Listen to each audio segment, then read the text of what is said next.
कि मिथिला विश्वविद्यालय में दूर दराज से आए छात्राओं को कर्मचारियों की हड़ताल की वजह से लौटना पड़ रहा है वापस। विश्वविद्यालय प्रशासन अभी भी बना है उदासीन। बुधवार को मिथिला विश्वविद्यालय में विभिन्न महाविद्यालयों से संबंध रखने वाले छात्राएं अपने किसी कार्य को लेकर मिथिला विश्वविद्यालय पहुंच रहे हैं, जहां किसी छात्र को माइग्रेशन लेना है तो किसी छात्र को अंक पत्र लेना है।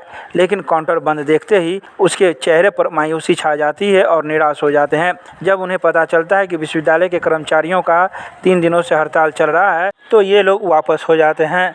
तो वहीं कर्मचारियों का कहना था कि हम लोग दिन रात एक करके छात्राओं के लिए काम करते हैं, लेकिन विश्वविद्यालय प्रशासन कुछ भी हम लोगों की मांगें मानने को तैयार नहीं है और जब तक हम लोगों की मांगें नहीं मानी जाएगी तब तक हम लोग यह हड़ताल जारी रखेंगे। तो वहीं मौके पर पहुंचे छात्राओं ने भी कहा कि अब हम लोग का क्या होगा, हम लोग इतने दूर से आए हैं लेकिन कोई काम नहीं हो रहा है और हम लोग अब वापस जा रहे हैं। ऐसा ही कुछ नज़ारा देखने को मिला बुधवार को दिन के 11:30 बजे, जहाँ दूर दराज से आए छात्र वापस जा रहे थे और कर्मचारी हड़ताल पर डटे हुए थे। माइग्रेशन के लिए समस्तीपुर डिस्ट्रिक्ट से आए हुए हैं। अच्छा, यहाँ पर नहीं किसी प्रकार का नोटिस का चर्चा है, पता नहीं 2-3 दिनों से धरना प्रदर्शन चल रहा है। इसके बारे में नहीं कोई ऑनलाइन इन्फॉर्मेशन है कॉलेज के द्वारा, यूनिवर्सिटी पर कुछ भी नहीं पता चल रहा है। हम लोग बताइए, इतना धूप में समस्तीपुर जिले से आए हैं, पढ़ाई करने वाले स्टूडेंट अपना काम काज छोड़ के आए हैं। यहाँ पर नहीं किसी प्रकार का नोटिस है, नहीं कहीं पर कोई टीचर बैठे हुए बताने के लिए, बहुत तकलीफ होता है। इसी प्रकार हम लोग को समस्या का समाधान चाहिए। क्या कैसा अंधकार में जा रहा है और कैसा दिखेगा, यूनिवर्सिटी का कुछ काम ही नहीं चल रहा है यहाँ पे। क्या नाम हुआ? राजेश कुमार मेरा नाम हुआ। को एडमिशन करना, माइग्रेशन के लिए, वेरिफिकेशन के लिए आए हुए थे। हाँ। और ये लोग धरना पर बैठे हुए बोल रहे हैं अभी नहीं हो सकता, जब तक मेरा मांग पूरा नहीं हो सकता तब तक। तो फिर कैसे ठीक है, हम लोग घर जा रहे हैं, क्या करें, उतना दूर से 200 किलोमीटर घर से आते हैं। कहाँ घर हुआ?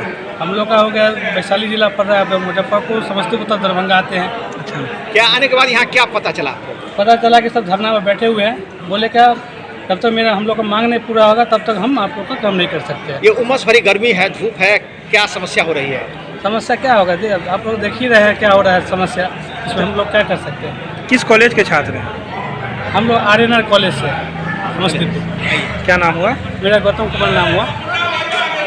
विश्वविद्यालय प्रशासन में कमी है, क्योंकि हम लोग जो है सो 6 महीना से इशू के मांग देते आ रहे हैं। फिर 25 जनवरी 2025 को एग्रीमेंट, 21 जनवरी 2025 को एग्रीमेंट भी बना, आप उसका अनुपालन अभी तक नहीं किए हैं और विश्वविद्यालय प्रशासन की ओर से कोई ठोस कदम अभी तक नहीं उठाया गया है, जिसके कारण हम लोग जो है सो धरना पर बैठे हुए हैं। हम कोई शौक से नहीं बैठे हुए हैं धरना पर, विश्वविद्यालय प्रशासन कान पर जू रख कर करके सोए हुए हैं और कर्मचारियों के प्रति उदासीनता की नीति अपना रहे हैं, जिसके कारण ये आंदोलन हुआ है। हम लोग जो है सो बहुत सारे पदाधिकारी के व्यक्तिगत तौर पर आवास पर जो है सो कार्यालय में जाकर के कहे कि आपने जो है सो सहमति जो किया है उस सहमति को लागू करिए, क्योंकि जो है सो विश्वविद्यालय के कर्मचारी आक्रोशित हो रहे हैं, आंदोलन होगी, नहीं तो आपको हम लोग लिखित और मौखिक रूप से भी आंदोलन के संबंध में लगातार कहते आए हैं, लेकिन विश्वविद्यालय प्रशासन उसको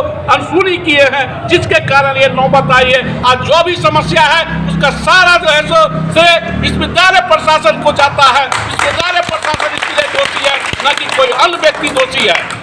छात्र लोग हमसे बात किए हैं, आए थे यहाँ पर, हम लोग कहा है कि हमारी समस्या का समाधान हो जाएगा, हम जो है सो आपकी काम तुरंत कर देंगे। लेकिन आपके समस्या का विश्वविद्यालय के उच्च पद पर चाहे जितने भी पदाधिकारी हैं, इसके लिए सारा दोषी वो लोग हैं, क्योंकि उन लोगों ने आज तक जो है सो इस समस्या की ओर ध्यान नहीं दिया। अगर समय रहते समस्या का ध्यान दे देते तो ये समस्या ही नहीं उत्पन्न होती। शंकर विश्वविद्यालय कर्मचारी महासंघ पटना।